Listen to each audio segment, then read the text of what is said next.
From the beautiful South Studios of Way Happy, this is Mr. Meyer in section 1-1, sets of numbers. Now let's talk about numbers. I know that sounds crazy, right? We're going to talk about numbers, but yeah, we are. We're going to talk about how they were invented. So what happened was people started counting stuff. 1, 2, 3. That seemed pretty natural, right? So we call those the natural numbers. Boom, you can see them on the innermost circle right here. Those are called the natural numbers, and they're the ones you use when you would sit and count because that's natural. Well, then it got weird because we needed to add something for if you had nothing to count. And so we added 0 to the list. And now that's a little weird because you don't count usually starting with 0, you count starting with 1. So we needed a new name, and those are called the whole numbers. So those are called the whole numbers. And you can see also, by the way, the little notation. Natural numbers are like a fancy N, and whole numbers are like a fancy W. Go from there. Well, then people wanted to add negative numbers to the list. So that's where the integers were born. So -2, -1, 0, 1, 2. Now you're talking about things called integers, both positive and negative. And so their notation is a fancy letter Z. All right, that's as good as I can do. Then you have the rational numbers, which then people started to realize we weren't counting everything in nice, pretty numbers. You're starting to get 2.3, right? You're starting to get 7.8, or you're getting a number so weird like pi that's right, or I'm sorry, let me not say pi. Rational numbers, things that could be written as a fraction. So in the rational numbers, just remember that these guys right here, you are either a repeating decimal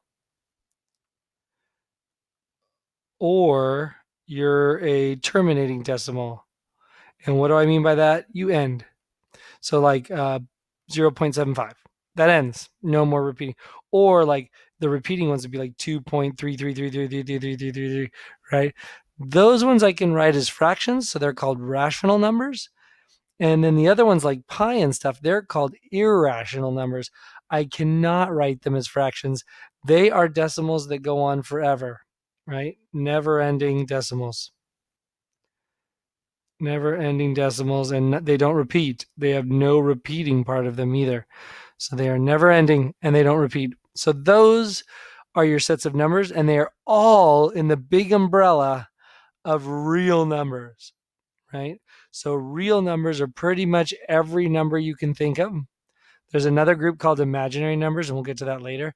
So those are the two groups, real or imaginary. We're just going to talk about real numbers, right? And then you can see the subsets drill down farther and farther and farther. So like a natural number, the number 2 is a rational number. It's an integer. It's a whole number. It's a natural number. Oh, I forgot. It's a real number. So it's in all those categories. All right. So let me see as I scroll down to my little examples here. Let's see if we can figure these out. So if I were to consider an example 1, that list of numbers, usually what I'd like to do then is maybe get an idea of where they are. So I'm looking at this first number. This is 2.3 repeating. That's good. Pi, I know, is 3.14159, on and on and on and on and on. Root 5, ooh, what's that? Well, I know root 4 is 2, and I know what root 9 is 3. So it's somewhere between 2 and 3. So if it's not going to matter, it looks like it's a lot closer to 2 though. So I'm probably going to say it's like 2.3-ish. I'm not 100% sure. Let's see if it matters. But if I did want to know for sure, I would use a calculator and have it figured out. And then, oh my gosh, look, we have a negative number, 11 over 2. That's negative of what, 5.5? Beautiful. So now let's put them in order. Who is the smallest? Oh, and don't forget 2.7 there. Who is the smallest in this list? Oh, somebody might be screaming. They're like, Meyer, look, we're going to talk about smallest. I don't know which one of these is actually smaller. So I need to know. And so I will look at that on a calculator. So the first thing I'm going to do is start putting these in order. The smallest I know for sure is negative 5.5. So that is going to be the definite smallest because there's nothing smaller than that one. Check, you're gone. Now the question of the 2.2 or the 2.3. So I'm going to go on a calculator. Square root of 5 is 2.23. So it's 2.23. So square root of 5 is next. Then the 2.3 repeating. And then this one's gone and this one's gone. Now I need the 2.7652. And then last but not least, our good friend pi. That is the numbers in order. How did I do that? Again, used a calculator to get to decimal to make it a little easier. Or I tried to approximate, but you notice I ran into a little trouble with root 5 and 2.3. All right, what about categorizing all these numbers in part 2? You tell me where they belong. Well, 2.3 is a real number. Pi is a real number. Root 5 is a real number. 11 over 2 is a real number. Oh, and 2.7 is a real number. That's good. Now, rational number. Who can you write as a fraction? Well, 2.3 terminates, so I can write that, or repeats, I'm sorry. So I can write that as 1. Pi goes on forever. Root 5 goes on forever. 11 over 2 I can write. And 2.7 I can write. So all of them are what we call rational numbers. Now, integers. Integers are nice, pretty answers. Positives and negatives and everything good. I don't see any integers, right? No ones, twos, threes, fours. No negatives, ones, negative twos, negative. No, nothing. What about whole numbers? Whole numbers are 0 and things you would count with. No. Natural numbers, the counting numbers, 1, 2, 3, 4, 5. No, because they're all decimally or gross. All right, what about irrational numbers? Ones that can't be written as a fraction. They go on forever. We say pi is one of those, and we say root 5 is one of those. So there you go. We have now just classified all of them by breaking down their little groups. All right, let me ask you a question, and I will be right back. Nice work. All right, so now you know a little bit more about numbers. Now we got to talk about how you can write your answers as numbers. And you're like, well, wait, I've been doing that forever. And yeah, you've usually just given me a simple answer. Well, sometimes you need to represent your answers in a different way, like using a number line. And that's a very good way to use to represent answers. So you can see right here, I have a bunch of answers, right? And that's a nice way to represent answers. Another way would represent those specific answers right there on that number line is using words. You would say, hey, it's all the numbers greater than or equal to -2 and less than 0, or the ones that are greater than 1. So that's another way to describe answers, is to tell it in words like you're talking on a telephone. Another way to tell it, we've talked about this before, is interval notation, one of my favorites, right? I like to talk about it as interval notation. So again, going up to that number line, you can see we have the answers from -2 to 0, and I use a bracket to include -2, but 0 is not included. And then I go from 1 to infinity. So there's my answers, I should say, or 1 to infinity in between there, right? Or there's this other one that probably is the most common one to you, the one that you've used maybe in the past, because that's what people like to use, is called set builder notation. It builds a set of answers, right? So it says, all right, if you make all the X's, and then this little bar right here just means the word such that. So this says all the X's such that -2 is less than X, which is less than 0. So that's that little chunk right here.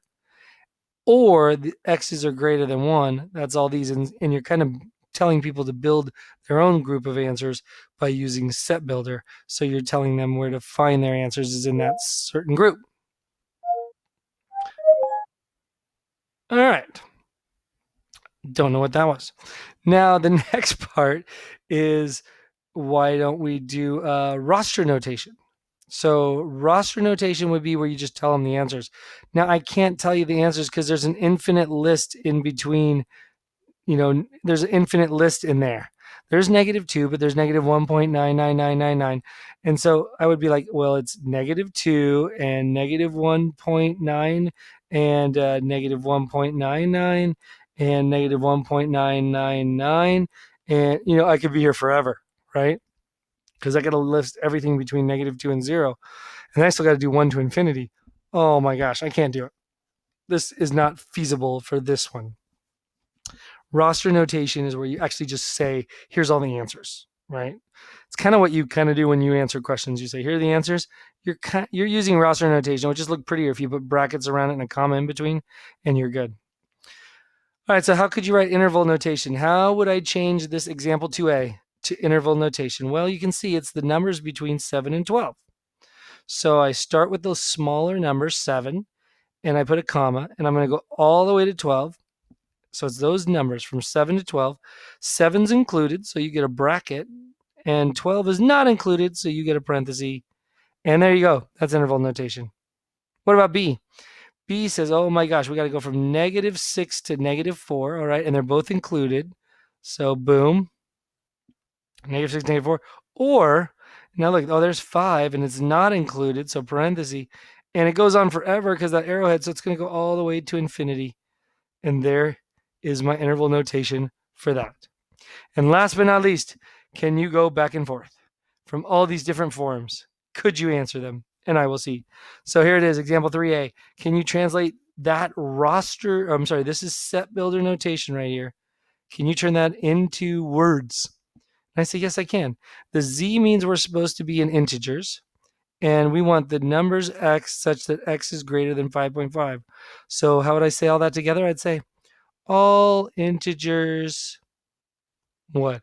Greater than 5.5?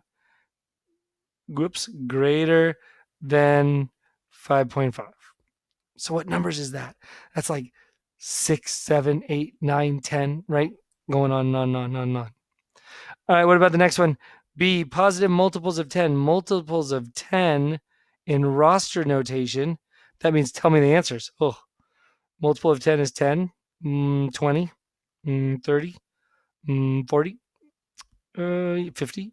Oh gosh, we're not going to stop because you go on forever. So remember, roster notation says, let me tell you each answer individually. So those are all the different answers.